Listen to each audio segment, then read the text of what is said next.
Fala galera, Gildo Moraes aqui, professor de História do Colégio Curso de Aplicação Taquara. E a gente vai dar continuidade aí ao nosso assunto, né? A gente está falando da região da Mesopotâmia, história da Antiguidade Oriental. Eu lembro que eu deixei para vocês aí o gancho para a gente falar de cada um desses povos aí assinalados, né? Que é cada uma dessas civilizações que se desenvolveu na Mesopotâmia. Nós temos os Sumérios, os Acádios, os Amoritas, os Assírios e os Caldeus. Vamos dar uma olhada em cada uma dessas características aí. Os Sumérios formaram as primeiras cidades-estados, né? Uruk, Lagash e Eridu, né? As primeiras grandes civilizações, né? Criaram os zigurates, né? Construíram os zigurates, que eram templos religiosos gigantescos, né? Nossa primeira forma de escrita, galera, a gente chama de escrita cuneiforme, certo? Que era em formato de cunha. Pegava-se um tablete de argila, né? Pegava-se como se fosse uma caneta de madeira com uma ponta de ferro e ia se fazendo símbolos em forma de meia-lua, né? E aí você esperava aquela tabuleta de argila secar e ali você tinha os primeiros registros, né? O papel ainda não existia, pelo menos não aqui no Oriente Médio, né? Ele vai ser criado lá, algo próximo ao papel, são os papiros lá egípcios. Se desenvolve muito lentamente, né? Claro, é o início da corrida, né? Então eles são talvez a primeira grande experiência do Oriente Médio de civilização. Então o desenvolvimento é um pouco mais lento, né? A escrita, né, nasce da necessidade de contabilizar a produção, principalmente a produção do Estado, que vai se tornando cada vez maior, né? E aí, num dado momento, já não dava mais para guardar a memória o que estava se produzindo ou não, então você precisava de algum tipo de registro, né? E como eu falei para vocês aqui, né, escrita cuneiforme, então em formato de cunha. Aqui embaixo uma observação importante, né? Atualmente, os historiadores acreditam que a escrita se desenvolveu ao mesmo tempo em várias partes do mundo. Isso entra em acordo com aquilo que nós havíamos comentado sobre a questão do aparecimento das civilizações, né? Essas civilizações, assim como elas pipocaram aos poucos no mundo, né, as escritas também se desenvolveram aos poucos em várias parcelas do mundo. Não foi uma né, foi o Big Bang da escrita e deu origem a todas as outras. Não, elas se desenvolveram aos poucos em várias partes do mundo. Depois nós temos os Acádios, né? Os Acádios invadem a Suméria, inclusive formam uma cultura, eles pegam um pouco do que a Suméria tinha e formam uma cultura que nós chamamos de Acádio-Suméria, né? Uma mistura entre as duas. Formam um reino unificado, em vez de várias cidades-estados, como eram os Sumérios, né? Formam um reino centralizado.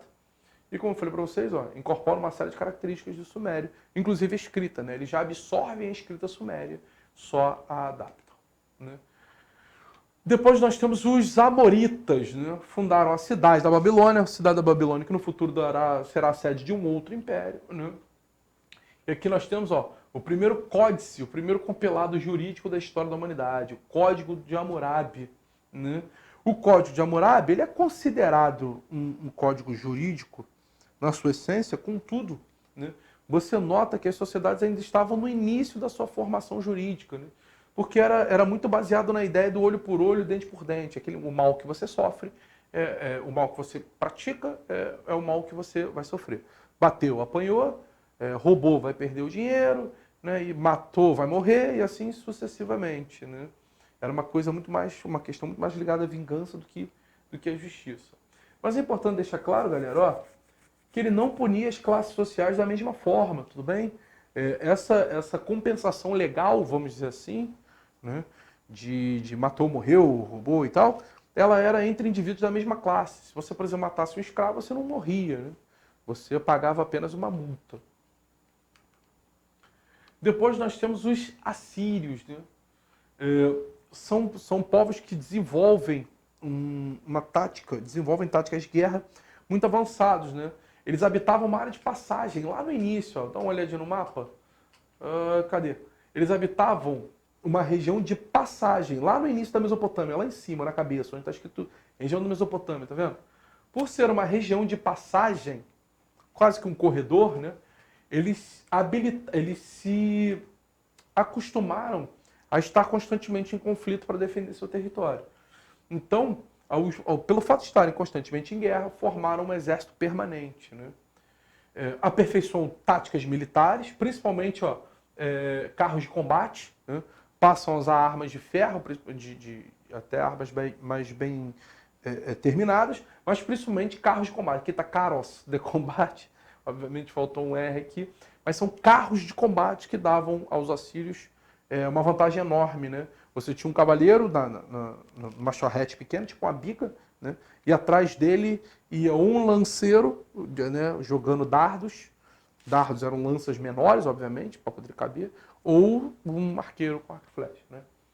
Construíram a biblioteca de Nínive, a primeira grande biblioteca do Oriente Médio, né? O primeiro grande centro de concentração de cultura da época. Subjugaram a maioria dos povos da Mesopotâmia, né? E isso, galera, vai ter isso aqui como consequência lá. Ao subjugar todos os povos da Mesopotâmia e tratarem esses povos com notada violência, acabaram atraindo para si a ira desses povos. Então, a ira desses povos fez com que, ao longo do tempo, o poder dos assírios se dissolvesse, porque eles eram constantemente, eles tinham que constantemente lidar com a rebeldia dos povos que eles haviam submetido. Por último, os caldeus, né, os novos babilônicos. Lembra que eu falei para vocês que a cidade da Babilônia seria ocupada depois por uma outra civilização? São os caldeus, né? Eles invadem Jerusalém, né, aí já é a capital do reino de Israel, né?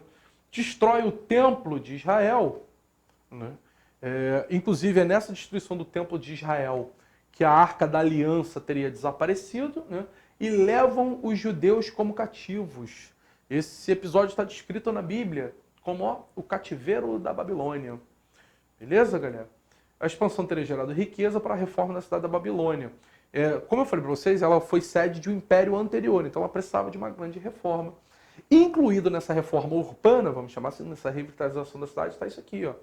Uma das maravilhas do mundo antigo, né? O mundo antigo possuía 7 maravilhas, 7 grandes obras arquitetônicas, artísticas, né? Eu não vou lembrar todos aqui, mas você tinha o mausoléu de Nabucodonosor, você tinha o faraó de Helicarnasso, perdão, o nome da cidade. Você tinha o Colosso de Rhodes, né? Eram 7, né? Eu consegui lembrar de 3, mas os Jardins Suspensos da Babilônia são 4. A estátua de Zeus lá em Olímpia, né?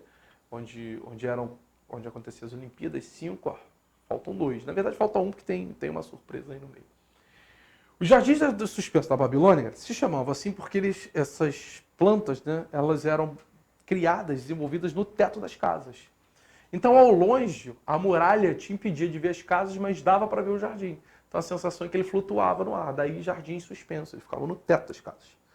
Uma curiosidade, galera, não existe, os historiadores ainda não encontraram nenhuma evidência material da existência desses jardins suspensos, certo? Só relatos de viajantes sobre eles. O que, inclusive, dificilmente acontecerá, né?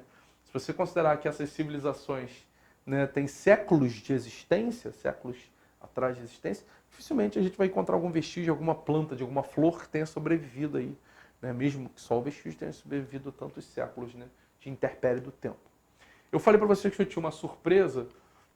Quando a gente falar de Egito, eu vou falar dessa surpresa relativa aí às 7 maravilhas do mundo. Tudo bem?